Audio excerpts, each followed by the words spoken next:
Perhatikan 5 hal ini supaya pengajuan KPR Anda bisa disetujui.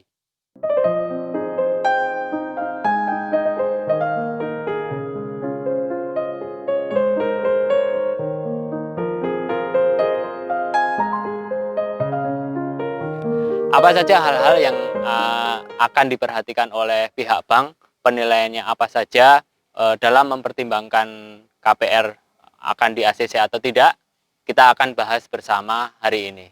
Ya. Sebelum kita lanjut, tentunya seperti biasa, bagi Anda yang belum subscribe, silahkan subscribe dan juga klik like. Ya, terima kasih untuk subscribe-nya.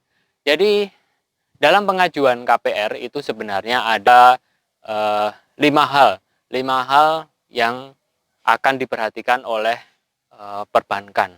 Dan hal-hal itu apa saja? Jadi yang pertama itu adalah namanya adalah karakter. Karakter di sini karakter siapa? Karakter adalah karakter kita sebagai kreditur. Kita yang akan mengajukan KPR. Karakter di sini yang dimaksud bukan karakternya orangnya pendiam atau mungkin karakternya orangnya orangnya sangat teliti atau mungkin karakter orangnya yang pemarah atau bagaimana, bukan karakter yang seperti itu. Tapi di sini karakter adalah karakter terkait finansial, track record dari keuangan yang bersangkutan. Yang terutama itu tentunya adalah mereka dari perbankan itu cek yang namanya BI checking. Jadi catatan dari histori kita, keuangan kita di perbankan itu seperti apa. Itu akan menentukan karakter dari diri kita. Itu akan menentukan nanti KPR kita akan di ACC atau enggak. Jadi pentingnya kita menjaga catatan positif di perbankan itu sangat berpengaruh, karena itu sangat penting kalau kita ingin mengajukan KPR. Jadi misal seperti ini, Anda punya kredit card atau mungkin dulu pernah punya kredit entah kendaraan, entah pinjaman umum, entah entah di leasing maupun di bank, itu akan tercatat. Itu perbankan bisa melakukan checking, yaitu proses yang namanya BI checking. Jadi di situ karakter kita akan dilihat. Karakter dalam arti bahwa ternyata kita ini dianggap ini orangnya tertib. Pembayaran yang untuk pinjaman angsuran itu tertib. Ada juga yang seperti ini, misal ini pernah telat atau enggak sih angsurnya. Jadi bisa jadi kita kalau satu kali ngangsur, mungkin ya mungkin karena satu kendala khusus, entah lupa, entah mungkin memang karena hari libur atau apa, kita sedang luar kota atau bagaimana. Tapi misal kita dalam 1 tahun misal, itu ternyata ada 3 atau 4 kali telat 1 hari aja, itu akan terlihat. Itu akan bisa mempengaruhi penilaian terhadap karakter kita. Kalau katakanlah 3 kali 4 kali dalam setahun, ini jangan-jangan bukan karena lupa, ini orangnya memang sifatnya meremehkan. Ya ini berarti karakternya emang seperti itu, kan kayak gitu. Disitulah salah satu bentuk karakter. Kemudian bisa dilihat juga, ini orangnya tertib. Terus mungkin setiap kali misal sudah pernah beberapa kali melakukan pinjaman dan pelunasan, karakternya orangnya seperti itu, sukanya minjam, kemudian dalam waktu tertentu, tempo tertentu melakukan pelunasan. Itu juga akan menjadi penilaian tersendiri. Jadi karakter kita bisa dinilai positif, bisa dinilai negatif. Yang paling parah tentunya kalau kita punya catatan kredit macet. Itu hampir pasti nanti tidak disetujui pengajuan KPR kita, kan seperti itu. Tapi kalau hanya tadi misal katakanlah yang 1 kali atau 2 kali terlambat, itu masih bisa dipertimbangkan. Nanti akan melihat hal-hal yang lainnya. Itu yang pertama, karakter. Kemudian yang kedua itu adalah capital. capital di sini adalah kekayaan, jadi harta yang kita miliki sebagai kreditur ini saat ini kekayaan kita itu ada apa saja sih? Itu juga akan berpengaruh. Jadi misal kita sudah mungkin saja kita sudah punya rumah pertama, atau mungkin kita sudah punya mobil, kita mungkin punya saldo di rekening yang mengendap itu berapa juta, kita mungkin sudah memiliki beberapa aset properti lain, atau mungkin emas, atau mungkin apapun itu juga akan berpengaruh. Itu akan berpengaruh bahwa oh ini misal semakin tinggi kekayaan kita, tentunya itu akan lebih lebih apa ya, lebih bagus untuk terkait dengan pengajuan KPR kita. Nah, itu juga berpengaruh juga. Jadi kita ini memiliki apa ya istilahnya ya, cadangan harta, terus kekayaan itu berapa yang sudah dimiliki. Dan itu tentunya akan dilihat juga dari ini kemampuan untuk kita bayar DP, atau mungkin kemampuan juga untuk ini sebenarnya KPR yang diajukan ini plafonnya itu seberapa beratkah, seberapa ringankah dibanding kekayaan yang sudah dimiliki sih. Nah, seperti itu akan menjadi pertimbangan juga. Kemudian yang ketiga itu condition. Condition di sini adalah terkait kondisi perekonomian secara umum. Jadi misal seperti saat ini di tahun 2020 ini kita sedang mengalami yang namanya pandemi COVID-19. Ini tentunya sangat-sangat berpengaruh dalam proses pengajuan kita untuk KPR. Perbankan akan sangat memperhatikan di sini, akan dilihat misal katakanlah kita aktif saat ini di bidang apa. Nah, itu tuh kondisi saat ini, kondisi ekonomi secara umum ini, itu apakah akan sangat berpengaruh bagi apa ya, bagi dunia kita itu tadi, bagi bisnis kita misalnya seperti itu. Itu juga akan menjadi bahan pertimbangan tentunya. Oh, ini berarti masa depannya bagus ini untuk bidang bisnis tersebut. Misal katakanlah kita bisa aja bekerja di sebuah perusahaan.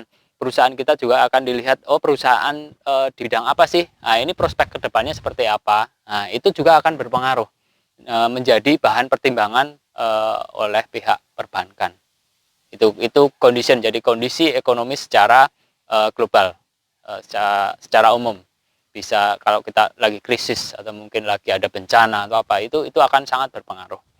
Ya, itu. Kemudian yang keempat itu adalah repayment.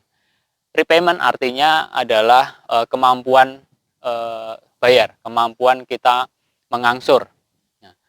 Sumber penghasilan. Nah, itu dari mana? Itu akan sangat-sangat berpengaruh. Misal kita seorang karyawan, gaji kita berapa, penghasilan kotor kita berapa, kemudian pengeluaran kita berapa, itu yang namanya repayment. Mungkin yang selama ini kita apa ya, yang diketahui oleh umum adalah hanya berdasar misal gaji saya 15 juta, berarti saya bisa ngangsur 30%-nya segala macam. Mungkin itu hanya sebagian aja. Jadi sebenarnya pertimbangannya itu sangat banyak. Nah, jadi misal kita bukan karyawan, misal kita pebisnis, itu juga cash flow itu akan diperhatikan. Cash flow dari bisnis kita, keluar masuknya, keuangan itu seperti apa, track recordnya, catatan keuangannya, itu semakin rapi itu akan semakin bagus, dan di situ penilaiannya itu akan bagus atau rata-rata atau kurang. Nah, itu tentunya itu sangat berpengaruh terhadap pengajuan KPR kita akan di ACC atau enggak. Semakin banyak surplus, semakin banyak keuntungannya, tentunya itu akan memperbesar kemungkinan pengajuan KPR kita bisa disetujui. Oke, kemudian ada juga mungkin penghasilan lain. Jadi misal kita karyawan, kemudian kita punya pekerjaan sampingan atau mungkin bisnis sambilan seperti itu juga bisa menjadi bahan pertimbangan. selama tentunya kembali lagi seperti yang tadi, harus ada pencatatan yang bagus, bisa di track track record, jadi bisa di apa ya, dicari ulang ini arusnya itu sebenarnya kemana saja, masuknya dari mana, rata-rata itu pemasukan berapa. Nah, itu selama itu tercatat, itu bisa dipertimbangkan, bisa masuk sebagai bahan pertimbangan. Tercatat di sini kadang apa ya, tidak harus kita bikin laporan keuangan kayak gitu, bukan hanya seperti itu. Jadi misal katakanlah, bisa saja kita punya ini pekerjaan apa ya, online misal seperti itu. Nah, itu kan keluar masuknya kalau misal lewat rekening atau mungkin bisa lewat PayPal atau apa, itu kita kan bisa ini ya, bisa di track sebenarnya. Atau mungkin kalaupun nggak lewat rekening, mungkin misal bisa saja bahkan lewat media sosial kita. Jadi misal kita setiap kali ada closing atau mungkin ada transaksi itu kita publish di medsos kita segala macam, itu bahkan itu bisa menjadi bahan pertimbangan mereka. Oh sebenarnya, oh ini benar-benar ada apa ya, transaksi mereka aktif segala macam, itu bahkan bisa juga dari situ. Walaupun yang paling kuat tentunya tetap kalau kita ada bukti tertulis ya, seperti di rekening. Jadi kalau sebisa mungkin saya menyarankan tetap kalau kita punya bisnis atau kita punya penghasilan sampingan, yuk transaksinya lewatin rekening supaya ada catatannya. Jadi nanti bisa dilacak seperti itu.